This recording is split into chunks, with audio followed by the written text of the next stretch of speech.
Media మిత్రులందరూ కూడా మేము ముందుకు ఇవ్వడం జరిగింది.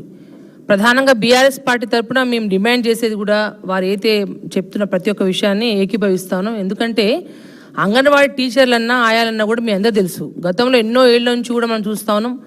ప్రభుత్వ సంక్షేమ కార్యక్రమాలు ఏదైనా ప్రజల్లో తీవ్రంగా తీసుకెళ్లాలన్నా పని చేయాలన్నా కూడా అంగన్వాడీ టీచర్లకు ఆయాలకు చాలా ప్రధానమైన బాధ్యత ఉండి, పాపం ఎండాకాలం ఉన్నా వానాకాలం ఉన్నా ఏదున్నా కూడా అంగన్వాడీ టీచర్లు ఆయాలు మిగతా వాళ్ళు పని చేసినా చేయకున్నా కూడా జనాభా లెక్కలు చేయాలన్నా లేకపోతే ఓటర్లకు సంబంధించిన కొత్త ఓటర్లను నమోదు చేయించాలన్నా ఏ కార్యక్రమం చేయాలన్నా కూడా గ్రామ స్థాయిలో క్షేత్రస్థాయిలో అంగన్వాడీ టీచర్ల యొక్క పాత్ర చాలా ఎక్కువ ఉంటుంది, ఆయాల పాత్ర చాలా ఎక్కువ ఉంటుంది. అందుకే తెలంగాణ ఉద్యమం టైంలో చాలామంది వాళ్ళు ఆయాలు టీచర్లు కూడా ఉద్యోగం చేసిండ్రు కాబట్టి ఆ రోజులో ఎన్నో ఏళ్ల తరపటి నుంచి కూడా పెండింగ్లో వాళ్ళ జీతాలు ఎవరు పెంచక చాలని జీతాలతో 4,000 రూపాయలతోనే చాలా కుటుంబం పోషణకు కూడా ఇబ్బంది అవుతూ కూడా అంగన్వాడీ టీచర్లు ఆయాలు ఆ సెంటర్లో నడిపే విధంగా ఉండేది. కానీ మన మహానుభావుడు కేసీఆర్ గారు ముఖ్యమంత్రి అయినాక తెలంగాణ వచ్చినాక వారి కష్టాలు గుర్తించి ప్రధానంగా వాళ్ళందరికీ కూడా వేతనాలు పెంచే గొప్ప కార్యక్రమం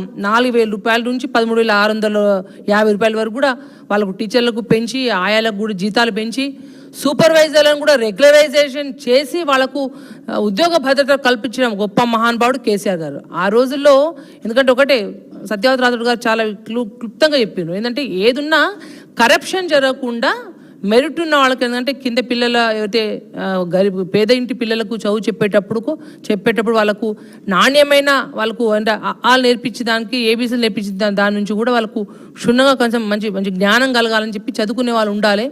రాజకీయ నాయకులందరినీ కూడా ఇన్వాల్వ్ చేస్తే రేపటి ఇంకేం చేస్తూ కూడా పైరవీలు చేస్తూ ఉంటే లేకపోతే ఇబ్బంది అవుతుంది అని చెప్పేసి చాలా మంచి పారదర్శకంగా జరగాలనే ఉద్దేశంతో అసలు మెరిట్ అనే ఒక సిస్టమ్ తీసుకొచ్చిందే కేసీఆర్. ప్రధాన అంశం ఏంటంటే కరప్షన్ జరగవద్దు, లంచాలు తీసుకోవద్దు, ఏదో ఫలానా ఎమ్మెల్యే చెప్తారో ఇంకేదో చెప్తారో ఫిలప్ చేయొద్దని ఒక గొప్ప అంశం తీసుకొచ్చారు. కానీ ఏదైతే వాళ్ళు కాంగ్రెస్ ప్రభుత్వం వాళ్ళు ఇచ్చిన హామీలలో వాళ్ళ డిక్లరేషన్లో కూడా ఒక భాగం ఏంటంటే అంగన్వాడీ టీచర్ల కూడా పోస్టులు ఖాళీ ఉన్నాయి భర్తీ చేస్తా అని చెప్పిన తర్వాత ఏం చేసి వాళ్ళ 15,000 ఉద్యోగాలు భర్తీ చేస్తానే దాంట్లో స్పష్టంగా కనపడుతుంది. ఏంటంటే వాళ్ళ స్వార్థం కోసము వాళ్ళు ఎవరి దగ్గరైనా వాళ్ళు లంచాలు తీసుకొని డబ్బులు తీసుకొని అక్కడ టీచర్లను ఆయాలను ఫిలప్ చేసుకోవాలంటే కలెక్టర్ల పేరుతోని వాళ్ళకు 10% మార్కులు కలపడం అంటే వాళ్ళ జేబులో 10 రూపాయలు దాచుకోవడం అనేది స్పష్టంగా కనపడుతూ ఉంది. అందుకే ఇది కాంగ్రెస్ ప్రభుత్వం కాదు, స్కామ్ చేసే ప్రభుత్వం. ఇది కాంగ్రెస్ ప్రభుత్వం కాదు, అన్ని స్కాములే.